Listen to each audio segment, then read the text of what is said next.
దేవర cinema తర్వాత ఎన్టీఆర్ చేయబోయే సినిమాలు ఇవే.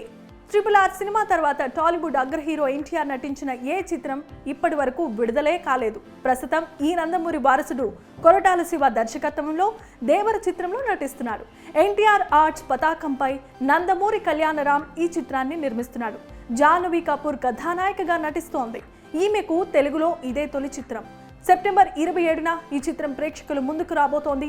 అయితే ఇది కేవలం దేవర పార్ట్ 1 మాత్రమే. పార్ట్ 2 విషయాలు ప్రకటించలేదు మేకర్స్. ఇదిలా ఉండగా ఎన్టీఆర్ భవిష్యత్ సినిమాలు అనగా 2031 వరకు ఆయన సినిమాల ప్లానింగ్ రెడీగానే ఉందట. ఇందులో ఓ సినిమా ప్లానింగ్ చూస్తే ఎవరికైనా షాకింగ్గా ఉండాల్సిందే. ఎందుకంటే తదుపరి సినిమా ప్లానింగ్నే సరిగ్గా చెప్పలేని ఈ రోజుల్లో ఎన్టీఆర్ ఓ ప్రాజెక్ట్ విషయాలకు వస్తే అందరూ ఏం ప్లానింగ్ అనక మానరు. న్యాచురల్ స్టార్ నానితో తెరకెక్కించిన హాయ్ నాన్న సినిమాతో దర్శకుడిగా తన ప్రతిభ చూపిన శౌర్య దర్శకత్వంలో ఎన్టీఆర్ ఓ సినిమాలో నటించడానికి అంగీకరించాడట. 2026లో షూటింగ్ మొదలయ్యే ఈ సినిమా 2 పార్టులుగా చిత్రీకరించబోతున్నారని తెలిసిందే.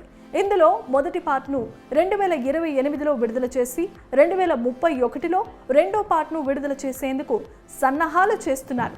అయితే ఈలోపు ఎన్టీఆర్ దేవర పార్ట్ 2తో పాటుగా ప్రశాంత్ నీల్ దర్శకత్వంలో డ్రాగన్ అనే సినిమా కూడా చేయబోతున్నాడు.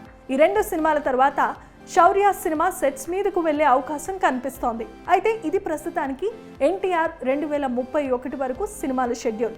అయితే ఇందులో ఏ మాత్రం షూటింగ్ డిలే జరిగినా ఈ షెడ్యూల్ 2032 వరకు జరిగే అవకాశం కనిపిస్తోంది. ఫ్యాన్స్ మాత్రం ముందుగా దేవర సినిమాను విడుదల చేయండి, లేకపోతే ఫ్యాన్స్ ఆగ్రహాన్ని తట్టుకోలేరు అంటూ సోషల్ మీడియాలో వార్నింగ్లే ఇస్తున్నారు. ఇంకెంతకాలం వెయిట్ చేయాలి? ఫ్యాన్స్ మనోభావాలతో ఆడుకుంటారా అని ఫైర్ అవుతున్నారు. డైరెక్టర్ మాత్రం సినిమాను ఎట్టి పరిస్థితుల్లో సెప్టెంబర్ 27నే విడుదల చేయాలని ప్లాన్ చేశారు.